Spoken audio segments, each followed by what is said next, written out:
Level 1. The Comedy of Errors, Franz Ferdinand. To understand what hard to kill really means, we have to look at someone who was easy to kill.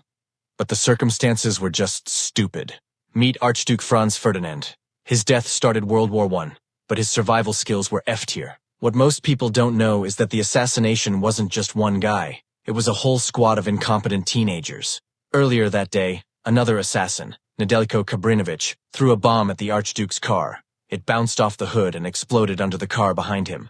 Realizing he failed, Kabrinovich swallowed a cyanide pill and jumped into the river to drown himself. But the cyanide was expired.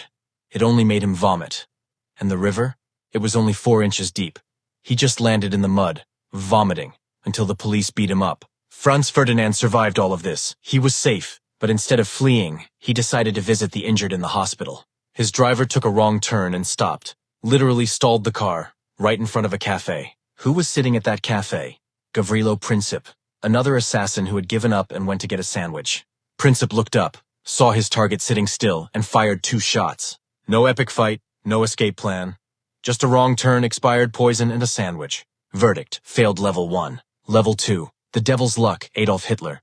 Here, we have people who aren't tough, but have insane plot armor. Adolf Hitler survived at least 42 assassination attempts. Not because he was smart, but because he was statistically impossible to kill. In 1939, a carpenter named Georg Elser planted a massive bomb in a pillar right behind where Hitler was speaking. It was set for 9:20 p.m. Hitler usually spoke for hours. But that night, he decided to leave early because of bad weather. He walked out at 9:07 p.m. The bomb exploded 13 minutes later.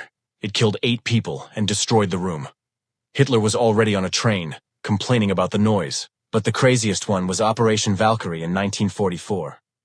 Colonel Stauffenberg placed a briefcase bomb right next to Hitler's feet under a table. But moments before it exploded, another officer found the briefcase in his way and simply moved it behind a thick oak table leg. That table leg absorbed the blast. 4 people died. The room was obliterated.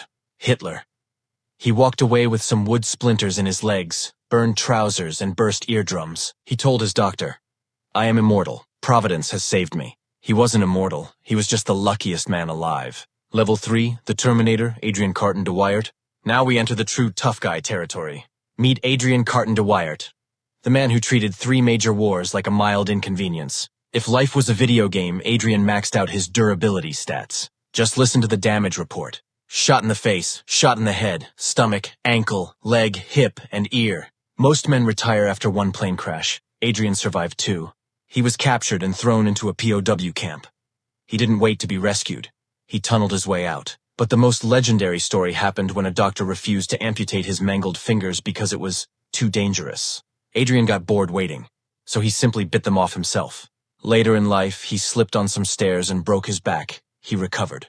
Doctors said he was missing an eye, a hand, and parts of his internal organs. And after decades of pure carnage, what did he write in his memoirs? Frankly, I had enjoyed the war. This man was built different. Level 4, the tank Teddy Roosevelt. If Adrian was tough, Teddy Roosevelt was a tank. In 1912, while campaigning, a man shot Teddy point blank in the chest with a .38 caliber revolver. The shooter was 5 feet away. He couldn't miss. The bullet entered his chest, but Teddy was prepared. He had a 50-page speech folded in his pocket and a metal glasses case. The bullet passed through the metal, through the thick paper, and slowed down just enough to lodge in his ribs. Teddy coughed into his hand. He saw no blood coming from his mouth, so he realized his lung wasn't punctured. His aides tried to rush him to the hospital. Teddy refused. He walked onto the stage, unbuttoned his vest, and showed the blood-soaked shirt to the horrified crowd. He held up the speech with the bullet hole in it and said, "Friends, I shall ask you to be as quiet as possible. I don't know whether you fully understand that I have just been shot." He then delivered his speech for 84 minutes, with a bullet in his chest. Only after finishing did he agree to go to the hospital. His opening line? "It takes more than that to kill a bull moose." Level 4 cleared. Level 5, the glitch, Michael Malloy. This level is for biological anomalies. Michael Malloy was a homeless alcoholic in New York during the Great Depression. 5 guys, known as the Murder Trust, took out life insurance on him. They thought, he's a drunk, he'll die in a week. Phase 1, alcohol. They gave him unlimited credit at the bar. Malloy drank everything and asked for more. Phase 2, chemicals. They switched his vodka to antifreeze. He drank it and didn't die. Then turpentine, then horse liniment mixed with rat poison. Malloy just came back the next day and said, "I'm thirsty." Phase 3. The sandwich. They took a sandwich, let the sardines rot for days, added metal shavings and carpet tacks, small nails. He ate the whole thing. He didn't even get a stomachache. Phase 4. The freezer. They dragged him into the snow, poured water on his bare chest, and left him in 26-degree weather overnight. The next day, he walked into the bar complaining about a bit of a chill. Phase 5. The taxi. Desperate, they hired a taxi driver to run him over. They hit him at 45 miles per hour. Malloy flew over the hood. They drove away, sure he was dead. 3 weeks later, the bar door opens. It's Malloy.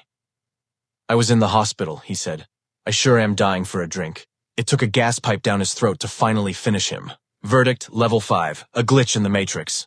Level 6, the sorcerer, Grigory Rasputin. The legend himself, Grigory Rasputin. In 1916, Russian nobles led by Prince Yusupov decided this mystic had to die. They invited him to a basement for a party. Step 1, poison. They fed him cakes laced with enough cyanide to kill 5 men.